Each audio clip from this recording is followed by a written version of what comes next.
Why do you antagonize people that are ready to help you do your job, and you are the one who's going to shine? Give them the platform, engage them.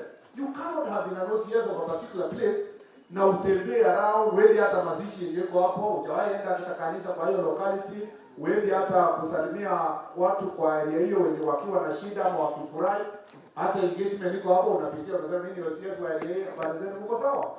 Wanakuambia tuko tunaendelea. That building of good relationship with the community will help you do your job and do it well. You need to do a good job to the extent that hata mtu akitaka kuattack police station, the community is defending their police station. It's not your police station, it is the community's police station. Number 3, na kumalizia, just for as my comments, if there is something that is messing up the public service generally, and all of us giving us a bad image, is the question of corruption. And we need to confront corruption openly. There is no need to hide ourselves about this. Napenda best commander because aliongea mazuri sana mengi na alianzia kusema iko corruption lakini sio yeye. Yaani iko. So it starts by admitting. Although aliongea kufika mahali akasema unaambiwa uweke ile billboard ya this is a free corruption zone na uchapewe AI. Hadi sasa hiyo inafanya yeye kumwambia askari, wewe askari, tafuta matatu mbili hapo ndio tujenge. So swali najiuliza kama huyu was best commander, ajui hiyo maneno ya hiyo maneno, alijuaje kuna matatu na tafuta mbili? Hapa Bekira alisikia mahali. So it is important for us, to acknowledge that corruption is a challenge for all of us. And we must deal with it. We must deal with it. And I am glad the conversation is very open. Watu wanauliza hii pesa, ule mzee alisema hii pesa inatupwa kwa dirisha. Matatu inaenda, mtu anajifanya kuna mtu aliangusha kitu, anaenda huko. Na tangazi kwamba kuna mtu ameangusha kitu. We must bring it to an end. And it is not in traffic police. Traffic police is because it is in barabara, all of us tunaangalia. Police station unaenda kuandikiwa statement, you have to get something. The person who pays the highest bidder is the one who succeeds. Chiefs, you are being asked to assist in matter succession. Unalalia ile familia iko na pesa, unaangusha nyumba ile nyingine haina pesa. And that the way inaenda mpaka sisi mpaka nani kila mtu across the board. As a country, we must progress. We must deal with this monster called corruption, and we must confront it. And the only way we will do it is to call ourselves for that meeting. Tukijiita baraza ya sub-county, na tukubalie kama vile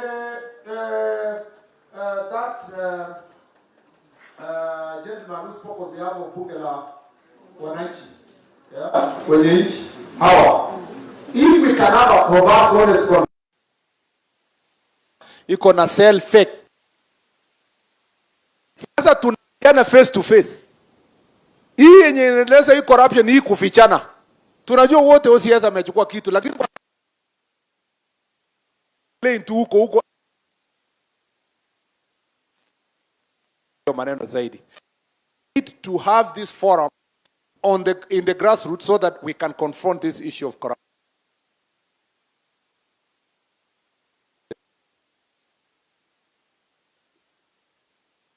Ninawaomba chiefs, let us not use courts to resolve issues here, gender-based violence and defilement. Those are very serious crimes that we must report, must be investigated, people must be arrested and charged. And if there is a chief, like it has been said, or anybody who is about to become chief, and he had a case of defilement, I'm sorry, the county commissioner, it's for your duty to follow up. We will not receive any recommendation of a person of that nature. Take the proposal yenye inatoka wananchi, check minimum investigation. There is a reason why we have an NIS officer in your committee. That officer will give you the proper intelligence report. Let us not receive people who have committed crimes elsewhere, becoming unchased from elsewhere, taking the responsibility of a chief or assistant chief. It must be, their character must be impeccable and it must be above board. We must make sure that we do that. So, on that issue of defilement, let us be serious. On the issue of Pombe, I am happy that in this county and bank and all that, this county, there is a good interworking relationship. I appreciate the challenges of strength. We are working on recruitment, and we hope that we can seal that gap of strength. But even as we work on that strength, the DIG has already captured that report to see if we can transfer some officers here to assist, and to especially border patrol the areas that around the Sena, Muhuru Bay, in the other side of Migori, and also Takawiri, Highland, those places that have been mentioned. We need to support them, Bwana IG, to strengthen, especially around the border, so that our presence is there. Thank you very much. We are also in the recruitment process looking at strengthening the Bwana Mwinyi's team, the Coast Guard, so that they can give support. And also there is a process of equipping using modernization program to make sure that this has been equipped. We will keep our mind, particularly Lake Victoria. It is extremely needy, all the way from Busia to Migori. We must make sure that that is sorted. And also, as we work as inter-country with Tanzania, with Uganda, we have a framework of engagement that needs to work better so that we can resolve those issues. We have also issues of land. I'm going to engage Minister of Lands, and it's not a problem of here alone, it's across the country. We have a big problem. These problems of land are causing conflicts in the society. I am glad also to note to you that there is ongoing procurement process that has stalled over time. We thought we would have finished now of leased vehicles. We were targeting 3,000 vehicles. And with an eventual, a greater plan of, our plan was by end of 2026 to reach 5,000 so that we can distribute. And we understand your need completely, 100%. We know that some officers here are sacrificing a lot. And I have also noted with utmost concern that those who are crossing islands and coming back are actually spending more resources than any other person. And I want IG, again, you take note of that so that in your operational support of the police officers, that be put into consideration. And also Ngao PS will take consideration of also Ngao officers when they are doing their job to and from the islands. Thank you, IG. On the issue of mobility, therefore, the procurement is going on. Na tumeambiwa mambo mengi sana. Yeah? Muliona ule mama aliongea alikuwa ACC. ACC wapi huyo mama alikuwa hapa ACC aliongea vizuri sana. Madam, thank you very much. Sasa imagine huyu mama sasa anatumia bodaboda kwenda job. Na zamani watu walikuwa wanajua Dio amekuja na Land Rover ya Dio. Lakini siku hizi Dio anapelekwa na bodaboda. Si ati ni mbaya, lakini Dio mama amekalia bodaboda nyuma. Na mtu wa bodaboda anamwambia shika vizuri. Yeah? Yeah, imagine. Na akikaa mbali na mtu ya bodaboda, huyo jamaa anakimbia na kuweka brake. So you have no choice. You have no choice. Lazima ufungie brake wa kushika yeye. You know? Na ni ofisa anaenda kuresolve shida kubwa sana. Baraza mzima inangojea yeye. Niliambiwa huko Kitui, huko Makweni, na ACC mmoja ati nilikuja kabisa kufika mkutano imekaa baraza kama hii nimeletwa na bodaboda. Mtu ya bodaboda akuwa excited vile aliona watu wengi. Anataka kuwaonyesha mimi ndio nimekuja na solution mtu madam kubwa. Akaweka madoido akaanguka. So ACC alipoanguka kofia ikapingirika ikaanguka huko. Ati mtu akashout kwa mkutano akasema serikali imeanguka, you know. So we cannot allow serikali ifanye nini? Ianguke. We will do our best. And I like the ACCs wamesema, even if you give us one car in sub-county, yenye tunatumia, yeah? Hata ikuwe 3 in the whole county, and it is available for us to share, we can start from there as we progress going forward. This is a problem that has persisted for long. Just be patient a little bit and we will solve this problem. Uliona pia Bwana OCS alisema hapa, my schoolmate, mambo ya mafuta. Na unajua OCS wenye wako hapa, jana unajua nikiwa TV nikasema the reason why police officers wanauliza mafuta is the truth. You know, some people want me to paka mafuta ati ilikuwa ni nini. Because of our leasing program, we give police officers per vehicle 450 liters of petrol ama diesel. Na kama vile OCS alisema, by 18 days umemaliza. Kizunguka uende tu operation, umechukua suspects, umetoa remand, unapeleka kotini, urudi kotini, ufanye 2-3 operations, haifiki 20th of the month. Na hata kama uko na gari iko hapa, hakuna mafuta. So when our police officers tell wananchi, yes, gari iko lakini hatuwezi kuja, hakuna mafuta, they think the officer is saying nipatie bribe. But that's not true. We have established ourselves in the ministry that a police officer in Kibish lazima akuje na gari yake na akuje achukue mafuta Kitale 450 liters na arudi nayo mpaka Kibish. By the time anafika Kibish kuzunguka hawezi zunguka hata 10 days. The rest of the month 20 days mafuta iko kwa station, gari iko kwa station ikingojea kurudi tena Kitale ipeleke mafuta mpaka Kibish. So we have said two things. One, we are working on increasing the fuel, and the IG is working on that to 650. In the leasing program, eventually, we should make sure imefika 650 for now. But number two, we have said for counties that are expansive and far, mafuta iwapelekewe closer. You know, Marsabit, instead of they coming all the way to Nanyuki, they should, and mtu atoke Ilirate mpaka Nanyuki, pelekewe Marsabit, Moyale town, or Marsabit town, wachukulie mafuta pale, so that it can reduce the amount of that is being used for operational work. Pia mumesema mambo ya offices. We have challenges of building offices, police stations, but we have also agreed, the National Security Council has given directions that we need to improve police stations progressively. I know it's costly, but we have designed the structures of police station, SCC office, DCC office, chief's office, and all these are available. We are engaging also our members of parliament. I am a supporter of NGCDF, and I believe it has done a fantastic job in building schools. Now we need to work together to see security installations and infrastructure that we can build together. We are providing the designs to a cost that is affordable, and we will make sure that we support the building of good police station. Even if it's cost sharing, CDF wakitoa 10 million, sisi tutoe 10. Wakitoa 5, tutoe 5. Then this infrastructure will be modernized. Our officers do not continue operating. That is also being worked out very clearly. Mambo ya village elders, niliwaambia kwamba the policy has been done. We are about to complete that issue of the village elders. Mambo ingine yenye mmesema hapa kuhusu transfer. We want to make sure that transfer, after this jukwaa, which we are finishing next week, we'll sit down and agree a transfer policy that is transparent, that is defined, that has timelines, that is fair to everybody. So that police officer can serve in a particular place, we agree, you will serve for 3 years. So you know from the day you start that if you do a good job in the next 3 years, you are moved to another place. The police also should capture, if you are in an operational area, you cannot also be posted again to operational area. Where's Toka, Mandera, uende tena Turkana, you move from Turkana, you come to alikuwa Homa Bay town aende Turkana, like that, until everybody rotates around the country, but also is dealt with fairly. That also policy on promotion is one of the outputs of this Jukwaa la Usalama. We will go and agree promotion will be after how long. At the moment, it's been said already, if you have served for 15 years as a constable or a corporal, you should be promoted automatically, based on these Jukwaa la Usalama processes.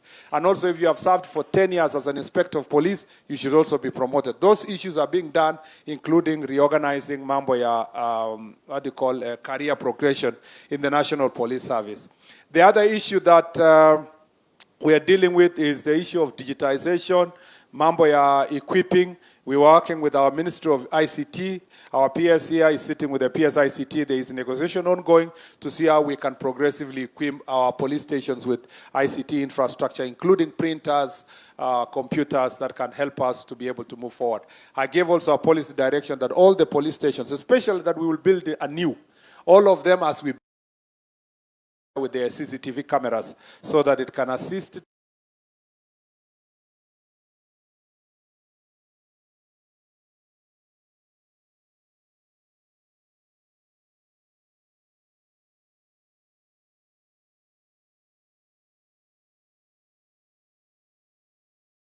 as many as possible. But let me see if there is anything. yenye nimesahau, transfer, mambo ya police post yenye meulizwa.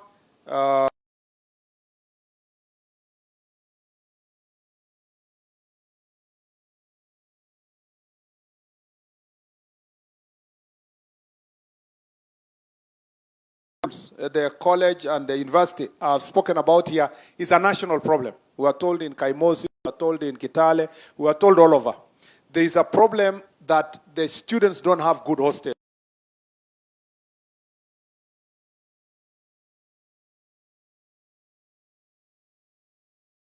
Are being inducted to mambo ya bangi, pombe na mambo.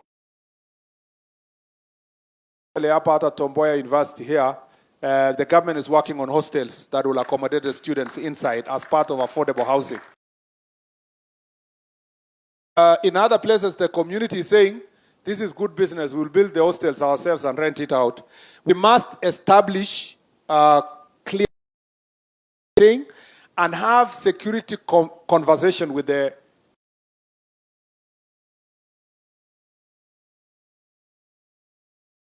local level, but particular sub-county level.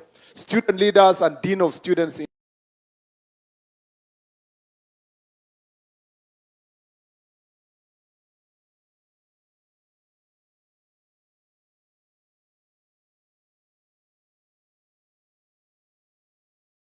are working on that. We have heard you very well.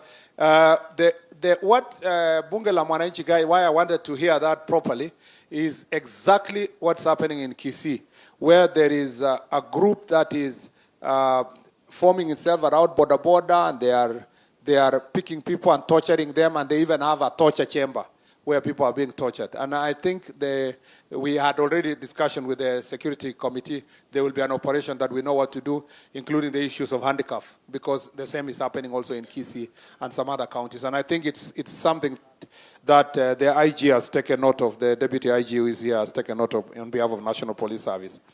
The issue of GBV, as I've said that, Disco Matanga, another discourse where children are, that is your job, OCS and chiefs. You should not allow children to be in discourse or another place. And that's why, Bwana Deputy County Commissioner and your team, you must become alert. You're from Suba Central, or which place?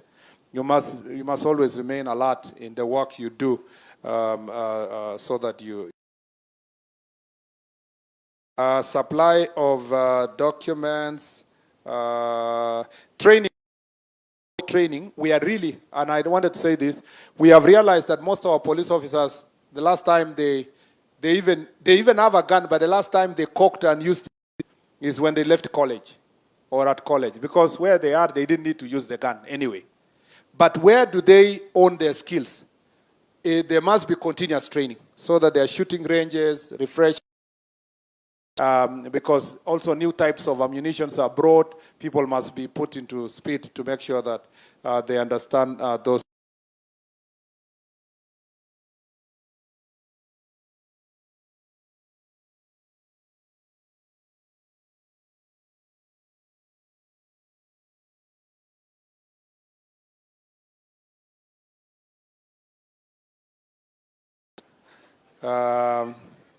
But from the OCS, from the AP coordinator, we have learned about the strength-related issues. NTSA, the police, we also have corruption in NTSA, and it's something we must deal with accordingly, and I will pass the message because we are working together. That is dealt with. I understand the challenges they have. And the base commander alisema our NTSA waende wawekwe chini ya chief ama assistant chief kwa sababu ni corrupt sana, which means they trust, the base commander trusts that if you are of bad manners and you are taken to a chief, utanyoroshwa ukue sawa, because of the qualification of the chief. Niliona chiefs walikuwa na complain. I thought they would say, leteni hao wale wabaya tutanyorosha hawa, you know. And then on the issue of patrol vehicles, in the leasing of the vehicle, we have also noted there's critical need for the police to have, in the traffic department, to have patrol vehicles, and also motorbikes, so that it can help them to manage traffic-related issues. I am trying to, I have sent issues, extraneous allowance, discussion is ongoing on all those issues, regional training centers, AIE enhancement, and also making sure it comes on time. Your insurance cover is already part of the things we are dealing with. Officers who are disabled and taking care of their promotion, that's a very important point because they are forgotten. When the next stage of promotion is happening, we must be able to take care of their interest. And it's you, OCSs, and other leaders, the deputy, who also makes the recommendations. And you have a point that there is no need to have an AIG in the region, and the region has done, that has been noted. Nyumba Kumi strengthened, all these other issues we need to work on, boards for patrol, civil registry. Okay, for this county, we have a problem with civil registry across the country, but we're working on maybe 6 months, in Nakuja, every constituency will have a civil registry. Then we discuss how to take it law. I have said by December, at least the 2 constituencies in this county, including Diwa, who do not have civil registry, must be opened by December this year. Operationalization of administrative units, we have a program working on it, and we will tell you how to go about it, dealing with the most severe cases and looking after them. Bas, thank you for all these other recommendations. They have been captured.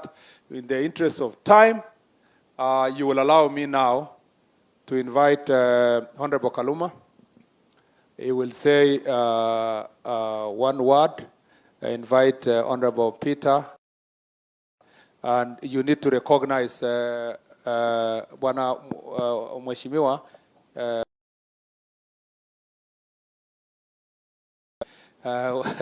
Try to introduce also the MCS, and then you give to PS Omolo. He will finish the remaining process. Yeah, thank you very much. Thank you, CS, for Interior and National Administration. May all our honorable members of the County Assembly who are in the meeting be upstanding for recognition.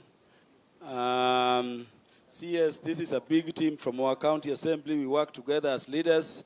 I think due to shortness of time, because I happen to know your program, I will only, allow them to salute you. Yeah. Boazkiri, MCA Kabwach North Ward. We request for parallelization of our sub-county that was gazetted. Dewa is more than half of this county. Thank you, Bwana CS. My name is Honorable Tony Otieno. I represent Arujo Ward in Homa Bay Town constituency. Welcome to Homa Bay, Bwana PS and the team. CS, we are happy to host you, and this is a very good engagement going forward. As the MCA for Arujo, I think I will take it down to the ground. Thank you, CS.